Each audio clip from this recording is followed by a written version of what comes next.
Halo semuanya, selamat datang di kelas Tentu. Jadi, pada kelas sesi kali ini kita akan memperdalam materi tentang Undang-Undang Kesehatan nih teman-teman. Jadi, seperti yang kita ketahui bersama, sejak tahun 2023, Undang-Undang Kesehatan kita udah berubah nih teman-teman. Bahkan Undang-Undang Tenaga Kesehatan itu semuanya dilebur jadi satu pada Undang-Undang Kesehatan yang terbaru ini, yaitu Undang-Undang Nomor 17 Tahun 2023. Ada beberapa hal yang mencolok sekali, perubahan-perubahan yang memang saat ini diatur dalam undang-undang ini. Namun, kalau misalnya kalian udah sempat baca ya isi undang-undangnya untuk beberapa peraturan tertentu, ternyata masih berkaitan dengan undang-undang yang lama. Seperti misalnya Undang-Undang Praktik Kedokteran itu masih menggunakan undang-undang yang lama. Kemudian untuk STR itu diatur sangat signifikan ya teman-teman, terutama terkait surat izin praktek dan rekomendasi organisasi profesi. Jadi itu yang paling dominan lah berpengaruh terhadap hal-hal yang mungkin perlu kita pelajari sebagai seorang administrator kesehatan nih teman-teman. Jadi praktisnya pada FR di tahun-tahun sebelumnya itu memang selalu ya teman-teman ada soal mengenai registrasi nakes ya seperti STR, SIP ya, surat izin praktek, dan juga mengatur mengenai hal-hal yang berkaitan dengan konsil tenaga kesehatan, kolegium, dan juga mengenai praktek-praktek tenaga kesehatan. Nah, itu gambaran umumnya ya. Jadi di kelas kali ini kita akan membahas lebih lanjut tentang hal-hal yang perlu kalian pelajari yang pastinya sesuai dengan pengalaman dari teman-teman kita ya sesama pejuang NIP di tahun-tahun sebelumnya. Nah, maaf nih kalau intronya terlalu panjang, tapi ini sebagai gambaran tentang kenapa sih kita penting untuk mempelajari Undang-Undang Kesehatan ya. Oke. Nah, jadi teman-teman, pada sesi kelas kali ini kita akan belajar tentang regulasi Undang-Undang Kesehatan ya. Jadi beberapa hal inti yang mungkin perlu kita sama-sama pahami. Kemudian kisi-kisi ya, berdasarkan kisi-kisi dan juga FR di tahun-tahun sebelumnya. Kira-kira apa saja sih yang perlu kita perhatikan dan juga perlu kita ingat ya, perlu kita perdalam gitu. Walaupun memang kita nggak pernah tahu ya tipe soal yang di tahun ini seperti apa, tapi kita harus tetap mempersiapkan sesuai dengan pengalaman tes teman-teman pejuang NIP di tahun-tahun sebelumnya nih teman-teman. Nah, jadi seperti yang kita ketahui ya teman-teman, di Undang-Undang terbaru nomor 17 tahun 2023 ini ya, tentang kesehatan ini benar-benar mereformasi ya teman-teman, menyederhanakan berbagai undang-undang yang sudah ada sebelumnya. Nah, seperti beberapa undang-undang yang telah dicabut ini sebenarnya tidak secara penuh ya teman-teman dicabut, tetapi ada beberapa regulasi yang memang sangat diatur terkait STR, SIP yang lebih lanjut dijabarkan pada Undang-Undang Nomor 17 Tahun 2023 ini teman-teman ya. Tetapi ada beberapa hal-hal praktis yang masih menggunakan undang-undang yang lama teman-teman. Jadi kalau misalnya kalian baca pasti nanti ada keterangan diatur lagi lebih lanjut sesuai dengan peraturan perundang-undangan. Jadi ada kalimat yang diatur dalam perundang-undangan itu mengacu pada undang-undang yang lama, teman-teman. Jadi jangan sampai bingung kalau misalnya kalian menemukan kalimat dalam Undang-Undang Nomor 17 Tahun 2023 ini pasti ada keterangan bahwa lebih lanjut, misalnya gitu ya, praktik kedokteran lebih lanjut diatur dalam peraturan perundang-undangan. Nah, itu artinya undang-undang yang lama masih ada beberapa poin yang masih berlaku, begitu kira-kira ya. Nah, biasanya itu dituangkan dalam juknis ya, atau petunjuk teknis dari Kementerian Kesehatan. Nah, makanya kalian di materi yang sudah Tantu sediakan, itu di drive ada juknis STR gitu ya. Jadi diatur lebih lanjut petunjuk teknisnya dari surat edaran dikeluarkan oleh Kementerian Kesehatan gitu kira-kira ya. Secara teknisnya diatur lagi begitu kira-kira. Ya. Jadi teman-teman dari background bidan misalnya kalian dari background dokter, perawat, fisioterapi, psikologi, kedokteran hewan yang barangkali ya teman-teman memutuskan untuk melamar di formasi administrator kesehatan, baik itu untuk CPNS maupun P3K, itu memang dari tahun-tahun sebelumnya ada teman-teman ya beberapa tipe soal entah itu dalam studi kasus maupun hafalan mengenai undang-undang kesehatan, entah itu secara praktikal dalam bentuk persyaratan-persyaratan untuk STR, SIP misalnya, itu adalah bentuk aplikatif dari undang-undang, teman-teman. Jadi undang-undang kesehatan ini. Oke, jadi mengingat undang-undang praktik tenaga kesehatan itu ya teman-teman, dan juga undang-undang kesehatan sudah diganti dengan regulasi yang terbaru ini. Jadi aku harapkan teman-teman memegang dasar dan membuka-buka ya teman-teman. Jadi membaca Undang-Undang Kesehatan Nomor 17 Tahun 2023 ini. Siapa tahu ya, kita nggak pernah tahu, ada beberapa tipe soal yang sekiranya itu berasal dari undang-undang ini, begitu secara praktikal. Nah, jadi Undang-Undang Nomor 17 Tahun 2023 ini seperti yang aku jelaskan sebelumnya itu juga mencabut atau mengganti begitu ya teman-teman Undang-Undang Tenaga Kesehatan, yaitu Undang-Undang Nomor 36 Tahun 2014 teman-teman. Jadi kira-kira apa aja sih isinya? Kita telisik lebih lanjut tentang Undang-Undang Nomor 17 Tahun 2023 ini. Jadi undang-undang ini ada beberapa bab ya teman-teman. Jadi bab 1 itu ketentuan umumnya, itu ada pasal 1 sampai 3 nih pasalnya terkesan sedikit ya, tapi isinya cukup banyak kalau kalian baca ya undang-undangnya. Kemudian bab 2 itu ada hak dan kewajiban ya, sebagai seorang tenaga kesehatan itu diatur dalam pasal 4 sampai 5. Jadi ini adalah teknik aku mempelajari Undang-Undang Kesehatan dan Undang-Undang Tenaga Kesehatan di tahun 2021, teman-teman. Jadi kebetulan masih menggunakan undang-undang yang lama, tapi beginilah cara aku dan aku merasa ini efektif untuk membedah undang-undang, teman-teman. Jadi dibagi dulu ada berapa bab, di setiap bab itu menguraikan tentang apa, dan juga setiap bab itu ada berapa pasal sih. Nah, jadi begini aku udah rangkum buat kalian untuk memudahkan kalian dalam mengingat ya, kira-kira isi undang-undangnya seperti apa. Nah, kemudian bab 3 itu isinya adalah tanggung jawab pemerintah pusat dan juga Pemda ya. Itu ada pasal 6 sampai 16. Kemudian ada bab 4 itu penyelenggaraan kesehatan ya, teman-teman. Itu pasalnya 17 sampai 21. Kemudian ada bab 5 itu upaya kesehatan ya. Pasal 22 sampai dengan pasal 164.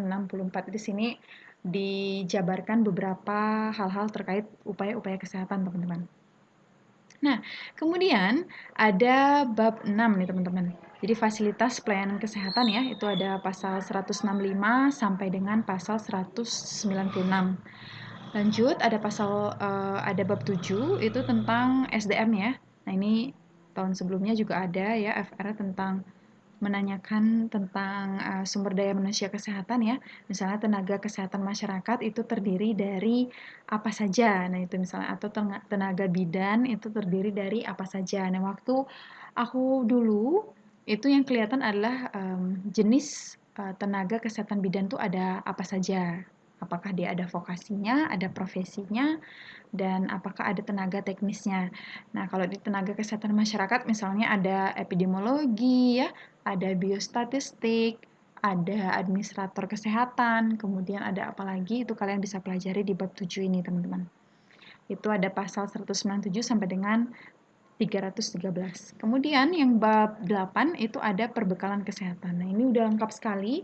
Nanti bisa kalian cek-cek ya.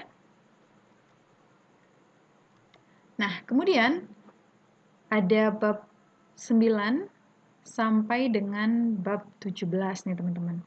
Jadi inilah beberapa bab yang mungkin menggambarkan ya, bisa menjadi ringkasan buat kalian belajar. Kalau misalnya di Undang-Undang Kesehatan itu ada cukup banyak memang, tapi percayalah kalau misalnya kalian belajarnya nggak SKS ya, pasti bisa teman-teman ya, pasti bisa. Nah, kalau misalnya bab 9 itu lebih banyak ke ketahanan kefarmasian dan alat kesehatan teman-teman. Nah, sekedar informasi ya, kalau buat teman-teman yang backgroundnya dari farmasi mungkin sangat terbantu ya dengan pengetahuan dasar sediaan farmasi dan juga PKRT ya atau alat kesehatan rumah tangga begitu ya. Nah, jadi persediaan farmasi, obat-obatan, distribusinya, penyimpanan itu cukup banyak teman-teman ya dari tahun ke tahun. Soal-soal mengenai sediaan farmasi, alat kesehatan itu selalu ada pembaharuan teman-teman. Jadi banyak soal-soal tentang sediaan farmasi dan PKRT ini yang dimodif oleh penyusun soalnya dari pengamatan aku ya, dari analisa aku terhadap soal-soal dari tahun ke tahun. Sedangkan untuk core Adminkes tetap sama.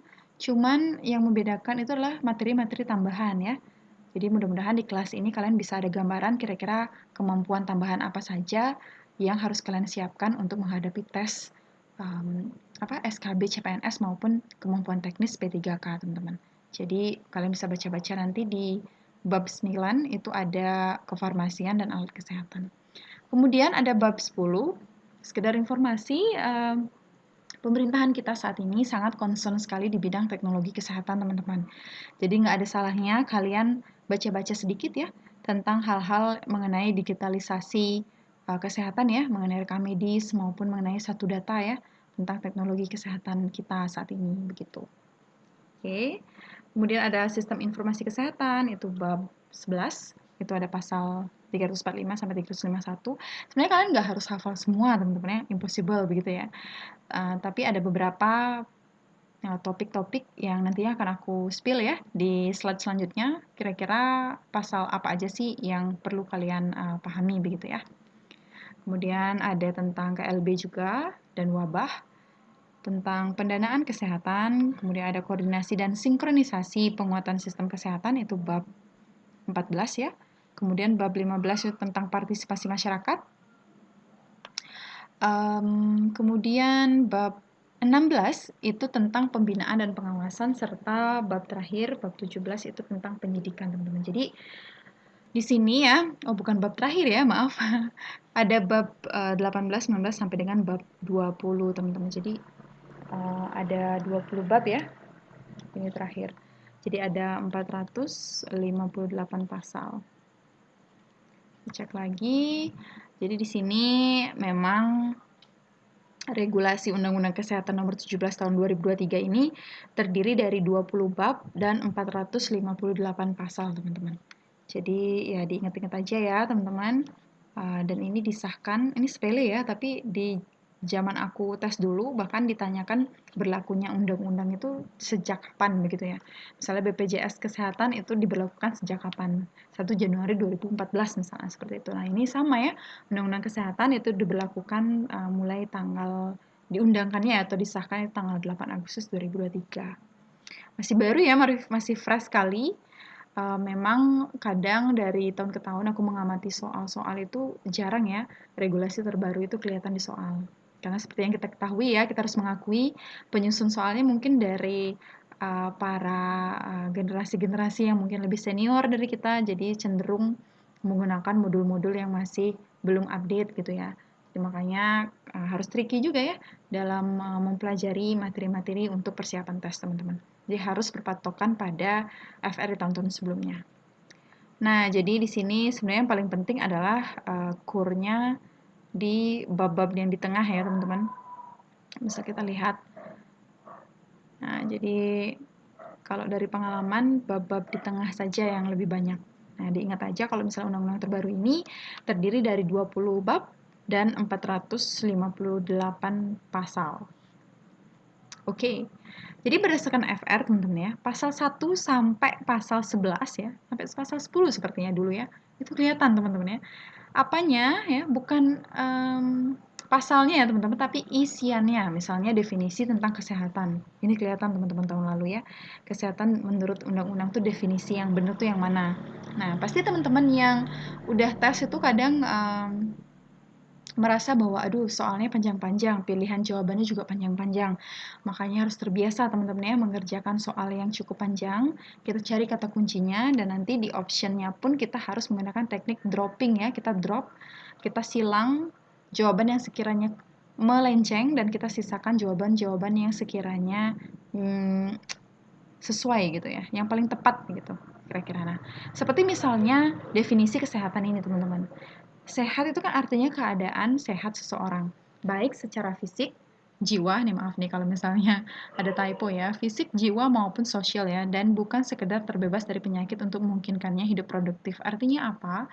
Kalau misalnya seseorang itu sehat, dikatakan dia sehat apabila secara fisik, mental, sosial, dia bisa bergaul dan bisa produktif itu baru namanya sehat, teman-teman. Jadi walaupun dia secara fisik terlihat sehat, tapi mentalnya kurang begitu ya, tidak ada motivasi untuk melakukan suatu hal gitu ya, itu artinya nggak sehat ya. Misalnya teman-teman merasa apa ya, kurang enak badan gitu, padahal secara fisik terlihat sehat begitu ya. Tapi itu artinya kalian nggak produktif dan tidak 100% dikatakan sehat, seperti itu kira-kira ya. Nah, kemudian di pasal 1 juga diatur tentang deskripsi dari tenaga medis. Nah, tenaga medis dan tenaga kesehatan itu beda ya teman-teman. Jadi terkesan sama, tapi ternyata berbeda. Menurut undang-undang, tenaga medis itu adalah yang berasal dari profesi kedokteran teman-teman, atau dokter gigi ya. Ini maaf kalau misalnya ada beberapa typo ya. Nah, jadi kedokteran dan dokter gigi yang memerlukan kewenangan untuk melakukan upaya kesehatan. Nah, kewenangan inilah yang ditunjukkan dengan adanya surat izin praktek. Jadi kalau ketika seorang dokter maupun dokter gigi sudah memiliki STR, kemudian SIP, itu artinya sudah berwenang ya secara profesional dan dianggap mampu memiliki keterampilan pengetahuan untuk melakukan upaya kesehatan atau pelayanan kesehatan, teman-teman. Nah, apa bedanya dengan tenaga kesehatan? Kalau tenaga medis itu berasal dari profesi dokter dan dokter gigi. Kalau tenaga kesehatan itu adalah jenis-jenis tenaga kesehatan ya yang membantu atau secara tim begitu ya melakukan upaya kesehatan teman-teman. Jadi secara profesional, pengetahuan, keterampilan melalui pendidikan tinggi untuk jenis tertentu gitu. Jadi dia juga, maksudnya tenaga kesehatan ini juga memerlukan STR dan juga SIP ya teman-teman. Contohnya siapa nakes ini? Perawat ya, bidan, itu tenaga kesehatan teman-teman. Jadi nakes ada disebut sebagai nakes lain juga, kemudian tenaga medis. Jadi beda ya teman-teman. Dokter dan dokter gigi disebut tenaga medis, kalau tenaga kesehatan itu biasanya farmasi, perawat ya. Itu dikategorikan sebagai tenaga kesehatan. Nanti kalian bisa cek lagi di SDM ya, di Undang-Undang Kesehatan, itu yang mana-mana aja kategorinya sebagai tenaga kesehatan maupun tenaga kesehatan lain. Nah, kemudian ada juga pengertian tentang perbekalan kesehatan, itu adalah semua bahan dan peralatan yang diperlukan untuk melakukan upaya kesehatan atau pelayanan kesehatan, teman-teman. Nah, ada juga sediaan farmasi ya. Sediaan farmasi itu apa aja sih? Jadi, sediaan farmasi itu adalah obat, obat bahan alam, termasuk bahan obat bahan halam. Nah, jadi istilahnya itu kayak bahan obatnya itu berasal dari alam begitu kira-kira ya teman-teman. Jadi ada kosmetik juga, ada suplemen kesehatan juga obat kuasi. Nah, nanti kita akan bahas ini lebih lanjut pada sesi kelas live ya, sediaan farmasi. Nah, buat teman-teman yang dari background farmasi juga bisa kita saling belajar di sini ya, saling sharing ke teman-teman yang lain yang mungkin tidak berasal dari background farmasi, karena aku sendiri bukan dari background farmasi teman-teman ya, tapi aku menyadari di lingkup kita ya, di tupoksi kita sebagai seorang administrator kesehatan itu batasannya hanya pada pelayanan keadministrasian teman-teman, jadi nggak sampai yang mendalam sekali ya. Tapi alangkah baiknya kalau misalnya teman-teman yang dari background farmasi itu mengingat kembali ya, flashback kembali ilmunya sampai mana sih kemampuan yang bisa kalian gunakan nanti ya untuk bertarung nih di tes SKB maupun kemampuan teknis P3K administrator kesehatan. Dan kalian juga bisa sharing nih ya, makin kalian sharing ke teman-teman pastinya akan menambah kemampuan flashback kalian ya, jadi nantinya akan lebih menguasai begitu ya kira-kira ilmu farmasinya dan juga PKRT-nya. Nah oke. Selanjutnya ada alat kesehatan. Jadi alat kesehatan ini adalah instrumen teman-teman ya, instrumen, peralatan, dan apapun ya, itu yang tujuannya ya untuk mendukung kegiatan medis dan kalau misalnya ada seseorang yang tidak mampu melakukan sesuatu itu disupport dengan alat kesehatan ini gitu. Jadi melalui proses farmakologi, imunologi, metabolisme juga bisa ya. Jadi intinya alat kesehatan ini adalah untuk mendukung ya proses atau sebagai instrumen begitu ya untuk menunjang kegiatan medis begitu kira-kira. Kemudian PKRT. Nah, dari tadi aku nyebutin PKRT. Sebenarnya PKRT itu apa sih? Nah, PKRT itu ya, teman-teman, adalah perbekalan kesehatan rumah tangga, teman-teman. Jadi ini merupakan alat, bahan, atau campuran bahan untuk pemeliharaan dan perawatan yang berdampak pada kesehatan manusia yang ditunjukkan pada penggunaan di rumah tangga maupun di fasilitas umum, teman-teman. Jadi, contohnya seperti alat-alat yang ada di rumah tangga ya. Jadi apapun bahan ya, bahan-bahan yang bisa dicampur atau bisa digunakan begitu ya di level rumah tangga, misalnya bahan pengawet ya, bahan pewarna gitu ya, misalnya itu juga salah satu bentuk PKRT.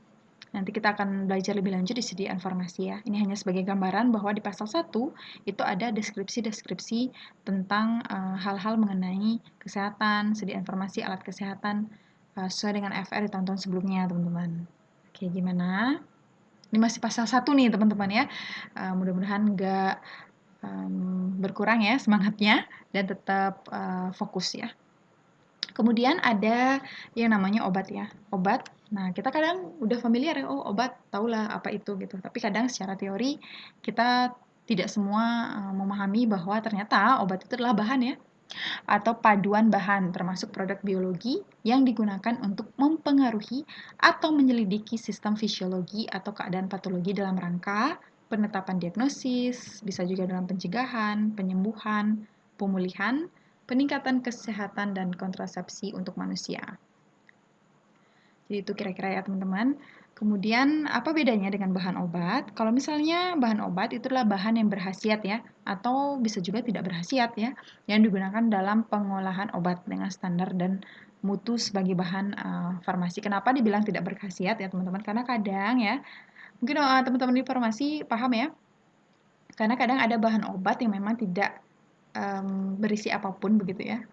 Jadi ini untuk secara sugesti begitu ya kira-kira untuk pasien, pengobatan pasien, itu keperluan untuk pasien begitu ya kira-kira.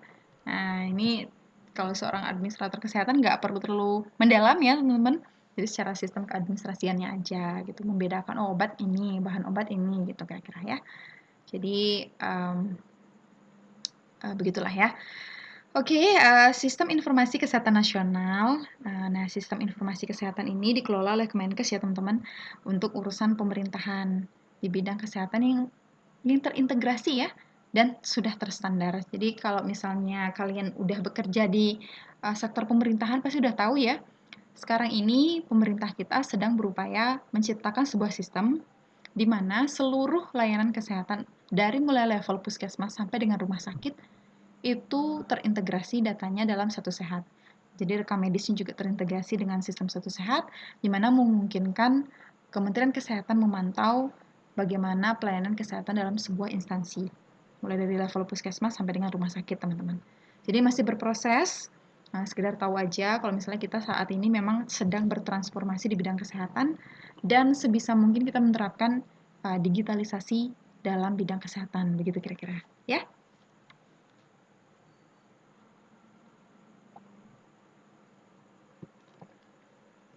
Oke, masih semangat teman-teman? Nah, jadi sekarang walaupun masih di pasal 1 ya, tapi ini aku akan mencoba untuk menjelaskan dan memberikan gambaran ke kalian kira-kira yang mana aja sih sesuai dengan FR yang harus kalian pahami ya. Jadi aku pilih ini teman-teman yang mana-mana aja yang memang penting, aplikatif, dan sesuai dengan gambaran FR di tahun-tahun sebelumnya. Konsil, apa sih perbedaan konsil dan kolegium? Pasti kalian udah familiar nih buat teman-teman yang terbiasa mengurus STR dan SIP ya. Ini tidak berlaku buat teman-teman yang memang dari awal seperti aku ya, dari administrator kesehatan. Dari kita sebagai sarjana kesehatan masyarakat khususnya di administrasi kebijakan dan kesehatan ini itu tidak memerlukan STR, jadi kita nggak mengurus STR teman-teman, tapi kita mempelajari tata cara pengurusan STR tenaga kesehatan lainnya ya. Jadi entah itu tenaga medis maupun tenaga kesehatan. Jadi konsil ini ya teman-teman, itu adalah lembaga yang melaksanakan tugas secara independen. Jadi ini bukan dari lingkup Kemenkes ya, tapi dia independen ya teman-teman. Jadi untuk meningkatkan mutu praktik dan kompetensi teknis keprofesian tenaga medis maupun tenaga kesehatan serta memberikan perlindungan dan kepastian hukum teman-teman. Jadi konsil inilah yang nantinya mengakui dan memberikan kalian surat izin praktek ya, surat izin melakukan praktek di beberapa tempat ya, misalnya seperti dokter 3 tempat gitu, jadi mengeluarkan STR gitu konsil. Nah, apa bedanya dengan kolegium? Kalau kolegium itu adalah kumpulan ahli dari setiap disiplin ilmu kesehatan, jadi kumpulan dari profesi kesehatan ya, kumpulan dari tenaga akademisi dan dari disiplin ilmu kesehatan lainnya yang mengampu cabang disiplin ilmu tertentu, teman-teman. Jadi kolegium kedokteran misalnya gitu, kolegium kedokteran gigi, kolegium khusus perawat gitu misalnya. Jadi menjalankan tugas dan fungsi secara independen ya, dan merupakan alat kelengkapan konsil, teman-teman. Jadi kolegium ini dan konsil itu akan kita bahas lebih lanjut di bagian tentang STR dan SIP ya. Ini hanya sebagai gambaran aja. Kemudian, registrasi itulah pencatatan resmi, teman-teman. Jadi ketika kalian lulus nih ya, lulus jadi seorang tenaga kesehatan ya, entah tenaga medis maupun nakes, itu harus mengikuti uji kompetensi, teman-teman. Setelah kalian mengikuti uji kompetensi, artinya kalian sudah dapat sertifikat bahwa kalian tuh kompeten. Nah, setelah kalian dinyatakan kompeten, kalian daftarlah STR gitu kira-kira ya. Jadi surat tanda registrasi ini mencerminkan kalian sudah terregistrasi sebagai nakes gitu. Nah, setelah kalian terregistrasi, kalian mengajukan surat izin praktik ya. Selanjutnya disingkat dengan SIP. Nah, SIP inilah yang menjadi salah satu surat sakti kalian untuk dapat bekerja di suatu instansi atau institusi kesehatan begitu kira-kira ya tahapannya. Oke. Nah, kemudian itu pasal 1 memang cukup banyak ya dari tahun ke tahun, teman-teman. Selalu kelihatan deskripsinya ya. Terkesan sepele ya, teman-teman. Tapi itulah ya tipe-tipe soalnya. Kalau misalnya kalian tanya teman-teman pejuang di tahun sebelumnya, pasti ada definisi kesehatan itu apa, definisi kesehatan menurut undang-undang, definisi kesehatan menurut WHO, itu pasti teman-teman ya. Jadi kita nggak pernah tahu ya tahun ini akan seperti apa tipe soalnya, cuman kita belajar dari pengalaman teman-teman di tahun-tahun sebelumnya, ya kita harus mempersiapkan diri juga ya. Oke. Selanjutnya adalah kebetulan ya di Undang-Undang Nomor 17 Tahun 2023 ini jatuh di pasal 54, teman-teman ya. Jadi di pasal 54 itu mengatur tentang upaya kesehatan reproduksi. Di tahun aku tes dulu tuh kelihatan teman-teman tentang upaya kesehatan reproduksi ini. Nah, jadi ditanyakan tuh pasal berapa gitu ya. Mudah-mudahan kalau misalnya tahun ini kelihatan, teman-teman bisa jawab pastinya ya. Jadi, upaya kesehatan reproduksi itu meliputi apa aja sih? Nah, pertama itu masa sebelum hamil, masa kehamilan, masa persalinan, dan pasca persalinan. Kemudian ada juga pengaturan kehamilan, pelayanan kontrasepsi, dan kesehatan seksual, serta kesehatan sistem reproduksi, teman-teman, sebagai upaya pencegahan, ya. Kemudian pasal 60. Nah, kebetulan ya teman-teman, dulu di saat aku tes itu kelihatan tentang hal-hal terkait pelaksanaan aborsi. Nah, misalnya di pasal 60 nih, di Undang-Undang Nomor 17 Tahun 2023, setiap orang itu dilarang melakukan aborsi kecuali dengan kriteria tertentu, teman-teman. Kira-kira kriteria seperti apa sih yang harus dipenuhi supaya diperbolehkan begitu ya? Jadi sebenarnya boleh teman-teman ya, boleh. Cuman ada beberapa hal yang harus dipatuhi. Jadi dengan persetujuan perempuan yang hamil ya, perempuan yang bersangkutan dan dengan persetujuan suami, kecuali korban perkosaan itu nggak perlu ya teman-teman. Jadi maaf nih teman-teman ya kalau misalnya kadang ada typo-typo begitu ya, karena autocorrect nih teman-teman di gadget aku. Mudah-mudahan tidak menghilangkan esensinya ya. Nanti misalnya kalau misalnya teman-teman ada pertanyaan, ada hal-hal yang kurang jelas gitu ya, itu bisa sekali kalian tanyakan di live sesi ya. Jadi harus dimanfaatkan waktu diskusi dengan sebaik-baiknya ya, dengan para peserta maupun langsung dengan aku sendiri juga bisa teman-teman ya. Jadi jangan sungkan. Kalau misalnya aku sekiranya belum benar-benar yakin dengan jawabannya, akan aku jadikan PR dan nanti akan aku cari tahu jawabannya dan akan share ke kalian di grup. Oke, jadi selama kalian berproses ya belajar, jangan lupa terus pantengi grup Telegram yang udah aku share, kemudian rajin-rajin ya baca materi dan susun soalnya sebagai PR ya. Karena itu salah satu cara memaksa kalian secara tidak langsung untuk membuka materinya. Kalau nggak digituin ya kalian hanya menerima saja, nggak ada praktiknya, ya kayaknya kurang ya teman-teman, karena memang sangat efektif ketika kita praktik langsung gitu. Kita praktik, kita berusaha untuk belajar sendiri, mandiri, kemudian menemukan sendiri jawabannya itu akan lebih efektif sebenarnya. Cuman kadang kita denial ya, kadang kita menolak kenyataan itu. Padahal udah jelas ya, banyak sekali yang menyatakan bahwa ketika kita mempraktikkan sesuatu, melakukan sesuatu secara langsung, apalagi kita mengajarkan ke orang lain, itu bisa lebih efektif sistem belajarnya. Nah, itu hanya sekedar intermezzo aja ya teman-teman untuk menambah motivasi kalian ya. Kalau misalnya kalian udah memutuskan untuk, oke aku mau daftar Adminkes nih untuk tahun ini, harus komitmen teman-teman ya. Walaupun ya nggak ada yang instan ya teman-teman, dan belajar itu memang butuh proses gitu. Nggak ada, kayaknya jarang ya orang bilang kalau belajar itu menyenangkan ya. Tapi memang harus dijalanin teman-teman ya. Mudah-mudahan belajar di Tantu bisa menghasilkan suasana yang tidak tegang begitu ya. Jadi kalian bisa fun dan belajarnya santai ya, santai dan juga efektif gitu.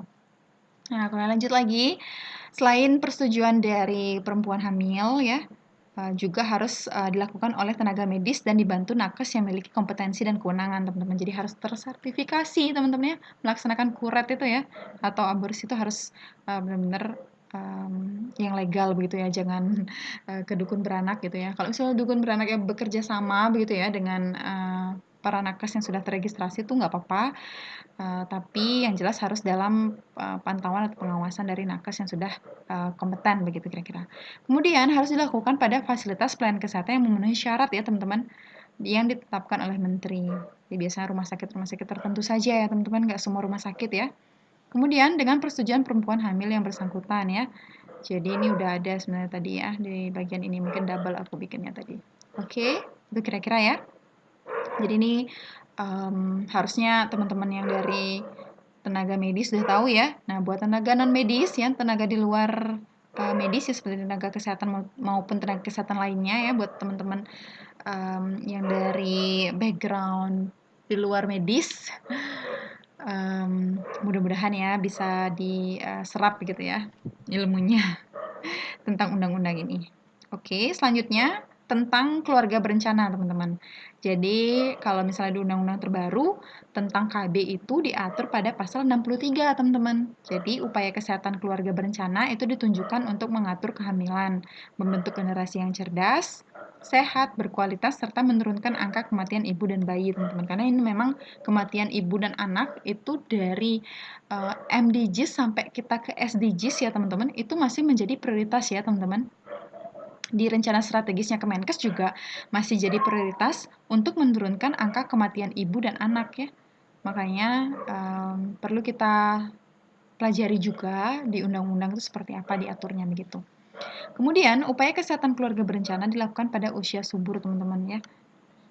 Nah, kemudian setiap orang berhak memperoleh akses ke pelayanan KB. Pemerintah pusat, pemerintah daerah, dan masyarakat itu bertanggung jawab atas penyelenggaraan keluarga berencana yang sesuai dengan standar, aman, bermutu, dan juga terjangkau, teman-teman. Nah, pelayanan keluarga berencana dilaksanakan sesuai dengan ketentuan peraturan perundang-undangan. Nah, ini teman-teman, pasti kalian akan terus setiap section pasal ya, setiap pasal-pasal pasti kadang kalian menemukan statement seperti ini di akhir ayatnya ya. Di akhir ayat, misalnya di ayat-ayatnya itu pasti ada misalnya sesuai dengan ketentuan peraturan perundang-undangan nih, biasanya mengacu pada undang-undang sebelumnya, teman-teman. Jadi ada beberapa yang diubah, tapi ada juga beberapa yang masih berlaku. Nah, biasanya itu akan disinkronisasi dalam juknis ya atau petunjuk teknis yang dikeluarkan oleh Kemenkes. Nah, gitu kira-kira. Nah, tapi kalau ini dari FR tahun-tahun sebelumnya memang hanya mengacu pada peraturan perundang-undangan pada Undang-Undang Kesehatan saja. Oke, selanjutnya tentang pengamanan makanan dan minuman, teman-teman. Jadi setiap orang yang memproduksi, mengolah, serta mendistribusikan makanan dan minuman itu wajib memenuhi standar atau persyaratan keamanan, mutu, dan gizi sesuai dengan peraturan perundang-undangannya. Biasanya keamanan pangan ya, mulai dari penyimpanan sampai dengan pendistribusian ke konsumen ini diatur di pasal 146 teman-teman ya. Selain kewajiban memenuhi standar dan atau persyaratan makanan dan minuman yang diproduksi, diolah, didistribusikan, dan dikonsumsi itu harus memenuhi ketentuan jaminan produk halal sesuai dengan ketentuan peraturan perundang-undangan. Nanti ya teman-teman di live sesi tentang sediaan farmasi itu cukup padat. Nanti kita akan belajar di sana tentang beberapa hal mengenai pengolahan makanan ya teman-teman, atau pengolahan bahan pangan begitu. Nah, selanjutnya tentang pengamanan zat adiktif. Ini mirip ya teman-teman, 146 dan 149 ya. Jadi sedikit ya, di tahun lalu memang ada beberapa soal tentang zat adiktif teman-teman. Jadi ini perlu kalian tahu juga bahwa ini diatur dalam undang-undang. Jadi sebenarnya di undang-undang itu ada beberapa dasar-dasar ilmu yang bisa kalian pelajari teman-teman yang terkait dengan administrator kesehatan.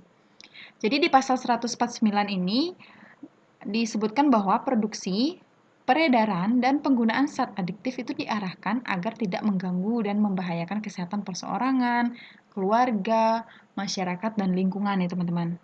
Jadi zat adiktif ini termasuk semua produk tembakau ya teman-teman, yang penggunaannya dapat menimbulkan kerugian ya, baik bagi diri sendiri maupun masyarakat. Nah, kira-kira produk ini apa saja? Nah, dulu ya teman-teman, di saat zaman aku tes gitu ya, kelihatan ya, kira-kira opsi berikut yang bukan merupakan produk tembakau begitu ya. Jadi kan kita harus tahu ya, kira-kira produk tembakau itu ya apa saja. Ada rokok, cerutu, rokok daun, tembakau iris, padat dan cair, hasil pengolahan tembakau lainnya. Ini kelompok dari produk tembakau, teman-teman. Nah, di ayat 4 disebutkan produksi, peredaran, dan penggunaan produk tembakau harus memenuhi standar ya teman-teman. Jadi persyaratan yang ditetapkan dengan mempertimbangkan profil risiko kesehatan teman-teman. Ya harus diatur sedemikian rupa di bawah pengawasan tenaga kesehatan yang kompeten, begitu kira-kira ya. Jadi walaupun dikatakan zat adiktif, memang konsumsinya di masyarakat cukup bebas ya teman-teman.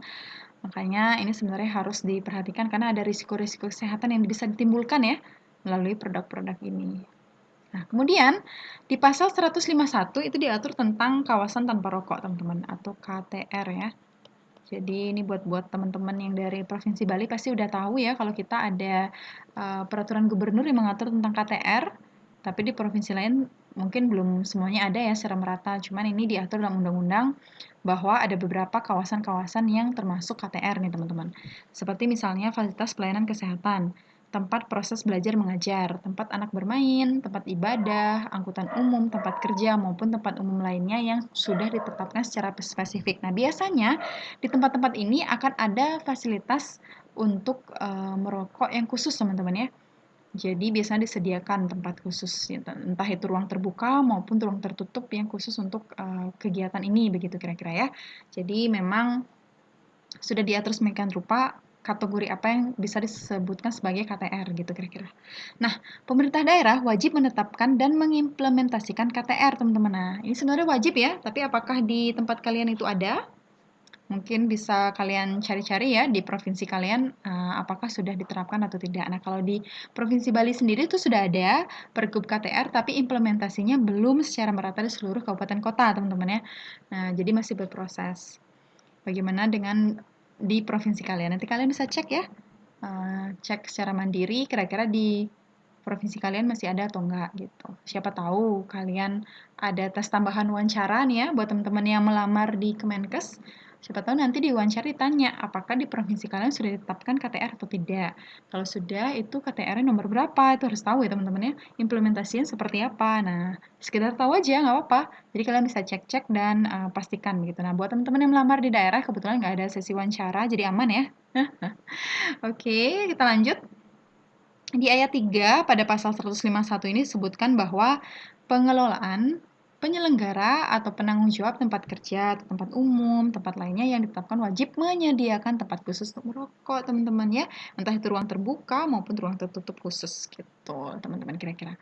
Nah, kalau misalnya kalian merasa, oh kayaknya aku ngomongnya terlalu cepat atau mungkin terlalu lambat buat kalian, bisa diatur ya nanti videonya ini bisa kalian download, terus nanti kalian bisa atur di gadget atau di laptop kalian ya, di komputer kalian, dipercepat atau diperlambat gitu ya. Jadi pace-nya atau running-nya bisa sesuai dengan kebutuhan kalian ya, mudah-mudahan membantu.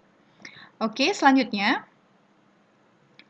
ada tentang SDM. Ini penting ya teman-teman, penting sekali, setiap tahun tuh pasti ada tentang sumber daya manusia kesehatan. Apa kategori dari tenaga medis, tenaga kesehatan maupun tenaga pendukung ya atau penunjang kesehatan ini harus kalian pahami, baca ya teman-teman di pasal 197 sampai dengan 201. Nggak banyak teman-teman ya, hanya berapa pasal nih?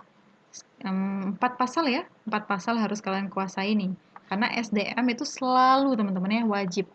Setiap tahun itu pasti ditanya. Misalnya SDM dari kategori bidan itu ada apa aja, atau dari farmasi ada apa aja, kemudian dari tenaga kesehatan masyarakat, atau dari epidemiolog itu apa aja, entomolog kesehatan itu apa aja. Jadi itu ada semua, nanti kalian bisa telusuri lebih lanjut di Undang-Undang Kesehatan Nomor 17 Tahun 2023, Pasal 197 sampai dengan Pasal 201.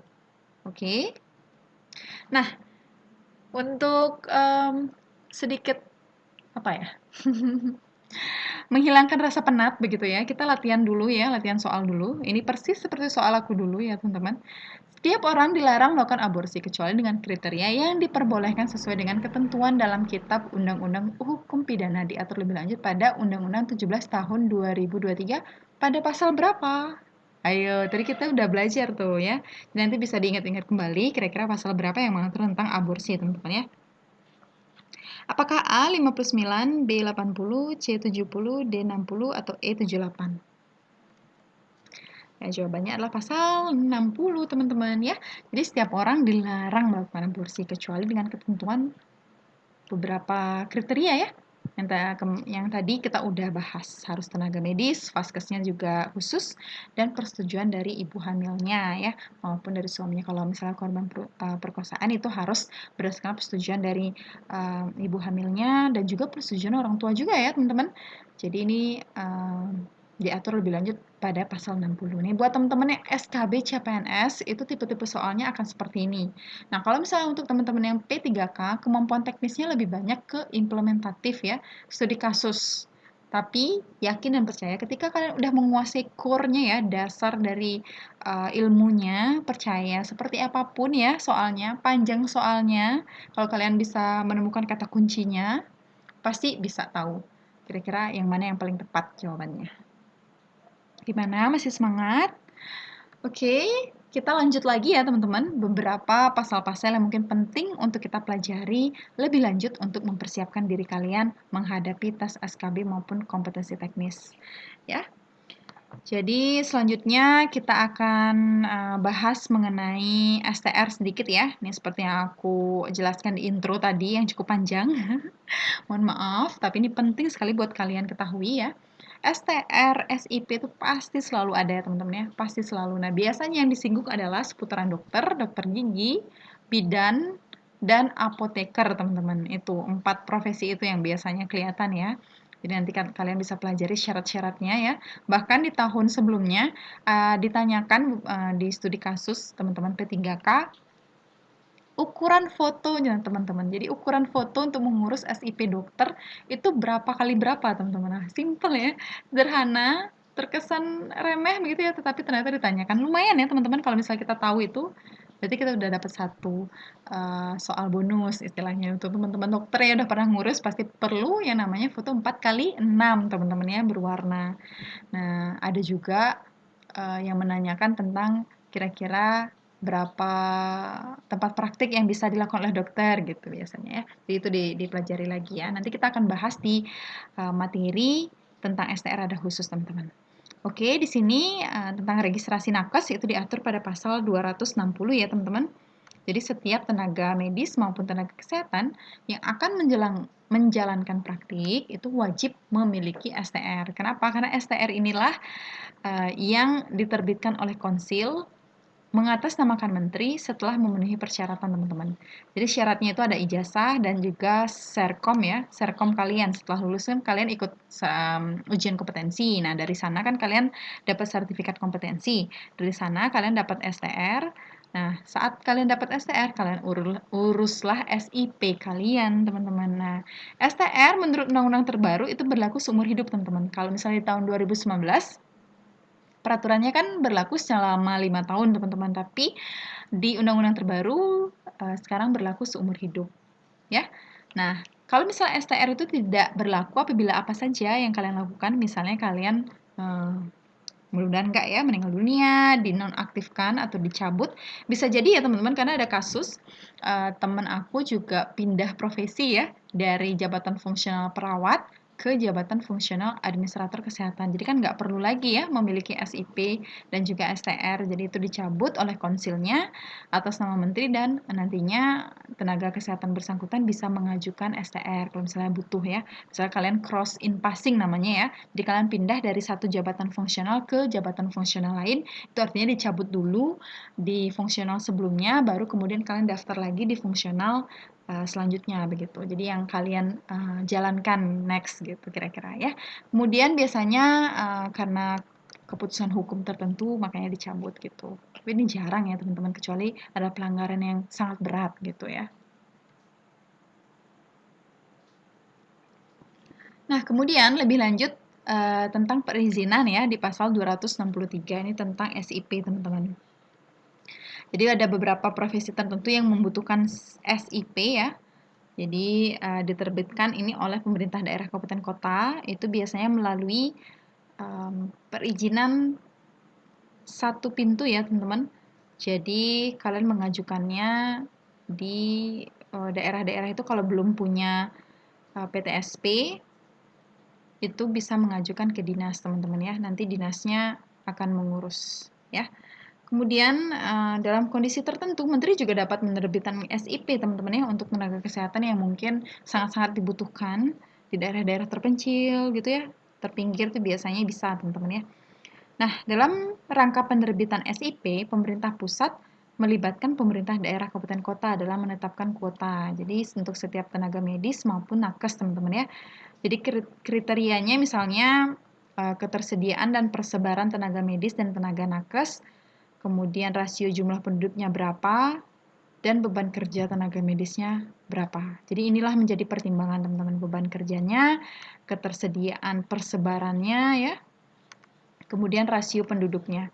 Jadi dihitung ya, nggak sembarangan, makanya nggak boleh sebenarnya prakteknya itu berdekatan ya, misalnya udah buka praktek di jalan A gitu ya, padahal dia jalan lurus, tiba-tiba ada praktek di daerah B gitu. Kecuali rasio penduduknya di sini tuh padat begitu ya, baru bisa. Tapi dihitung lagi rasionya berapa, apakah memang butuh berdekatan seperti ini atau direkomendasikan bukanya di wilayah yang lain saja begitu kira-kira.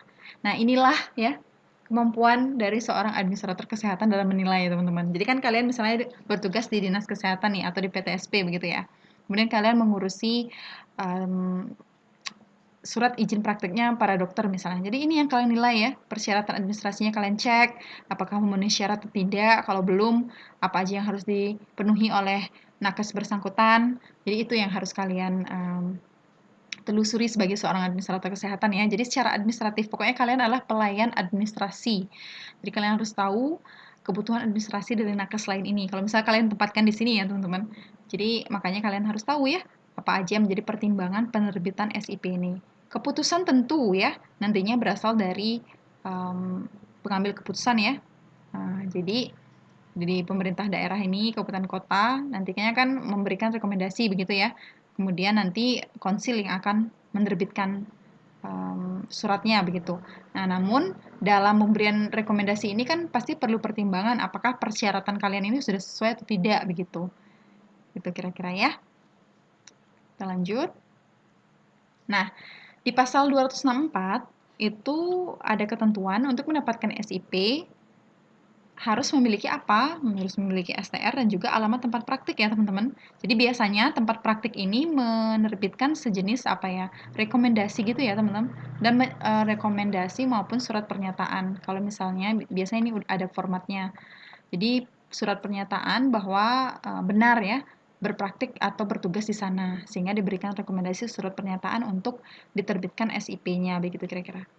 Nah, kalau misalnya STR berlaku seumur hidup, SIP tetap sama ya, berlakunya 5 tahun. Jangan sampai keliru ya, dan ini bisa diperpanjang selama memenuhi persyaratan. Jadi, persyaratannya itu ada STR, tempat praktik, dan juga SKP, teman-teman. Jadi masih butuh ya, Satuan Kredit Profesi ini masih butuh untuk SIP, keperluan SIP. Nah, kalau pengelolaan dan pemenuhan kecukupan SKP dilakukan oleh menteri ya. Jadi nanti akan ada sistem online-nya yang kalian urus ya. Ini buat teman-teman yang udah biasa ngurus SIP pasti udah tahu kalau misalnya pengurusan semuanya online. Jadi nanti ada perhitungan otomatis terhadap SKP yang sudah kalian upload gitu kira-kira. Nah, SIP dikatakan tidak berlaku apabila habis ya, setelah 5 tahun kan habis nih masa berlakunya, kemudian meninggal dunia, STR-nya dicabut atau dinonaktifkan karena suatu hal tertentu. Jadi ataupun tempat praktik kalian berubah. Jadi kan kalau misalnya tempat praktiknya berubah ya kalian harus ubah SIP-nya teman-teman. Gitu kira-kira ya. Nah, selanjutnya pada pasal 267 untuk kepentingan pemenuhan kebutuhan pelayanan kedokteran, Menteri dapat memberikan surat tugas, teman-teman.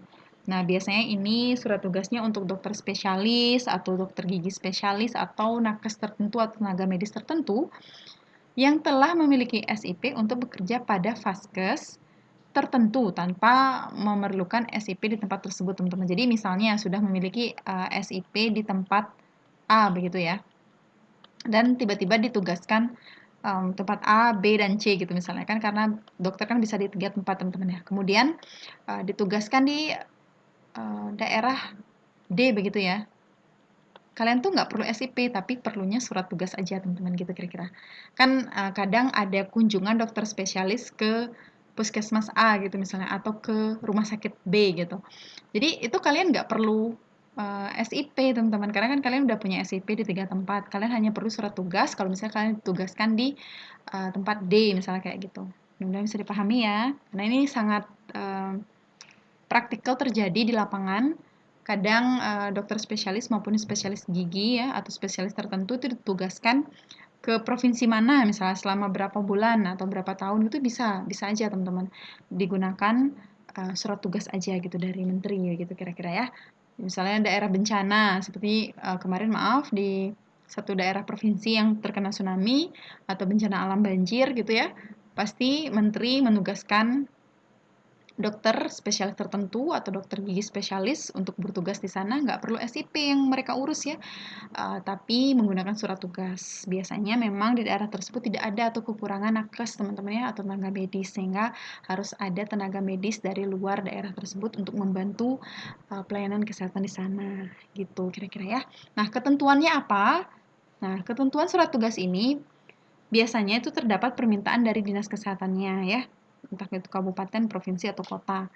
Biasanya tidak ada dokter di sana ya teman-teman dan juga dokter tersebut minim gitu. Sehingga nantinya ya dokter yang memiliki SIP ini ya bisa ditugaskan gitu ya. Nah, dalam hal selama jangka waktu keberlakuan surat tugas setelah ada dokter spesialis atau dokter gigi lain gitu ya, yang kompetennya sama ya, keahliannya sama, maka surat tugasnya jadi tidak berlaku. Jadi udah nggak berlaku lagi gitu. Kalau misalnya udah ada di sana gitu ya, udah menggantikan lah gitu. Oke. Nah, selanjutnya, nah ini tentang konsil dan perannya ya, peran unsurnya dari apa saja. Nah, konsil itu ada beberapa anggotanya itu ada beberapa dari unsur-unsur tertentu ya teman-teman. Jadi dari pemerintah pusat, profesi nakes dan juga medis ya, kemudian ada kolegium dan juga ada dari masyarakat. Nah, biasanya tokoh-tokoh masyarakat yang ahli di bidang profesi tertentu ya. Kemudian perannya itu adalah merumuskan kebijakan internal atau standarisasi atau standar-standarnya begitu ya pelaksanaan tugas konsil. Kemudian melakukan registrasi nakes atau tenaga medis dan juga melakukan pembinaan teknis terhadap profesi tertentu teman-teman. Jadi biasa ada konsil dokter ya, konsil perawat gitu ya atau tenaga kesehatan lainnya. Nah, bedanya apa dengan kolegium? Nah, kalau misalnya kolegium itu untuk mengembangkan cabang disiplin ilmu ya, biasanya mereka menyusun pedoman ya, menyusun hal-hal yang terkait akademis begitu ya. Jadi untuk kelengkapan konsil menjalankan tugasnya, teman-teman. Jadi kolegium inilah yang menyusun standar-standar tersebut begitu kira-kira. Yang menjalankanlah konsilnya gitu. Makanya kolegium ini perannya itu adalah menyusun standarnya ya, kurikulumnya ya. Karena kan memang di sini ditetapkan kira-kira seperti apa kompetensi teknisnya yang harus dimiliki oleh nakes begitu ya. Makanya kolegium ini berasal dari para guru besar atau ahli di bidang kesehatan tertentu, teman-teman. Jadi memang wewenangnya itu secara independen dan menjadi apa ya, seperti pembina bagi si konsil gitu kira-kira kolegium ini, ya. Nah, selanjutnya pada pasal 273 sampai dengan 274 itu ada hak dan kewajiban nakes dan juga medis, ada juga hak dan kewajiban pasien. Di pasal 276 sampai dengan 277. Ya, oke. Di sini juga kalian bisa baca-baca nanti kira-kira haknya apa, yang mana dikategorikan kewajiban, yang mana dikategorikan sebagai hak pasien. Nah, jadi diatur juga tentang pelayanan di luar wewenang, teman-teman. Nah, ini berdasarkan FR di tahun sebelumnya ada ya 1-2 soal tentang misalnya suatu nakes ya, seorang nakes itu berhalangan begitu ya untuk melakukan kegiatan upaya kesehatannya sehingga harus digantikan oleh orang lain gitu. Nah, orang lain ini ya mendapatkan wewenang, bukan hanya wewenang sembarangan ya, tetapi memang dianggap mampu, teman-teman. Nah, dalam keadaan tertentu, tenaga medis maupun tenaga kesehatan kan dapat memberikan pelayanan di luar kewenangannya. Nah, jadi paling sedikit itu biasanya kenapa diberikan kewenangan ya karena nggak ada tenaga itu nggak ada teman-teman di sana. Kemudian kebutuhan program penanganan kegawat darurat medis ya seperti COVID kemarin misalnya butuh sekali banyak perawat ya yang melaksanakan tugas vaksinasi begitu ya, dibantu dengan tenaga kesehatan lainnya begitu ya. Misalnya maaf, ada KLB maupun wabah begitu ya, darurat bencana begitu. Jadi memang di sini, beberapa kewenangan yang bisa diberikan oleh, seorang tenaga kesehatan kepada tenaga kesehatan lainnya ketika memang diperlukan begitu kira-kira. Misalnya ya, dokter atau dokter gigi memberikan pelayanan kedokteran atau kefarmasian dalam batasan tertentu gitu. Atau perawat atau bidan juga bisa ya. Tapi ada batasannya. Tenaga vokasi, kefarmasian itu juga bisa ya. Tapi kewenangannya di dalam pengawasan apoteker gitu kira-kira. Jadi bisa ya, bisa sekali dan itu diatur pada pasal 286 teman-teman. Nah, kita break dulu dengan mengerjakan latihan soal. Nah, kira-kira ini yang mana nih jawabannya teman-teman? Lembaga yang melaksanakan tugas secara independen dalam rangka meningkatkan mutu praktik dan kompetensi teknis keprofesian tenaga medis dan nakes, serta memberikan perlindungan, teman-teman, dan kepastian hukum. Itu kira-kira yang mana nih? Apakah kolegium, konsil, lembaga profesi, organisasi profesi, atau majelis nih, teman-teman? Jawabannya adalah konsil, teman-teman ya. Jadi perbedaan konsil dan kolegium itu harus diingat ya. Kalau kolegium ini artinya dia orang-orang yang ahli secara akademis gitu ya, membuat suatu standar ilmu, cabang ilmunya itu expert begitu ya. Jadi melengkapi apa yang menjadi tugas dari konsil. Nah, konsil itu secara teknis ya, secara teknis mereka memberikan perlindungan hukum dan juga nantinya secara independen meningkatkan mutu praktik dan kompetensi teknis dari tenaga kesehatan atau profesi tertentu begitu kira-kira. Gimana? Masih semangat? Mudah-mudahan di sesi kelas Tantu kali ini tentang undang-undang itu bisa memberikan gambaran kalian ya secara garis besar kira-kira apa saja sih yang harus aku kuasai, pasal berapa atau tentang apa yang harus aku pahami ya. Tadi kita belajar tentang pasal 1 ya, deskripsi-deskripsi seperti deskripsi kesehatan, deskripsi obat, sediaan farmasi dan lain sebagainya. Kemudian apalagi nih? Kita ingat lagi flashback dulu ya. Tadi kita juga belajar tentang hal-hal terkait KB, aborsi, kawasan tanpa rokok. Itu penting teman-teman ya, karena dari FR tahun-tahun sebelum itu seputaran itu. Kemudian kita belajar tentang STR ya, tentang SIP, itu juga penting karena itu berkaitan dengan registrasi kita sebagai nakes dan juga perizinan kita untuk melakukan layanan atau upaya kesehatan begitu ya. Oke, there is no magic ya teman-teman untuk mencapai suatu mimpi kita memiliki NIP ya tahun ini. Ya mudah-mudahan insya Allah kita bisa mencapai cita-cita kita menjadi ASN di tahun ini. Amin.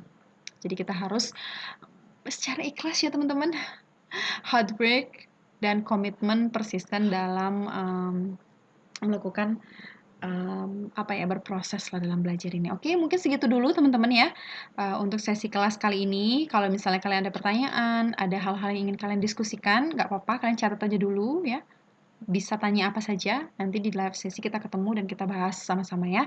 Buat teman-teman yang mungkin ingin bertanya di luar kelas dan diskusi di grup juga bisa ya teman-teman. Kalian bisa saling diskusi dan memanfaatkan grup dengan sebaik-baiknya karena kita sama-sama pejuang di dalamnya dan mudah-mudahan kita semua bisa dapat NIP di tahun ini. Amin. Oke, segitu dulu. Sampai jumpa di kelas tentu selanjutnya. Tetap semangat dan yakin kalau kalian pasti bisa.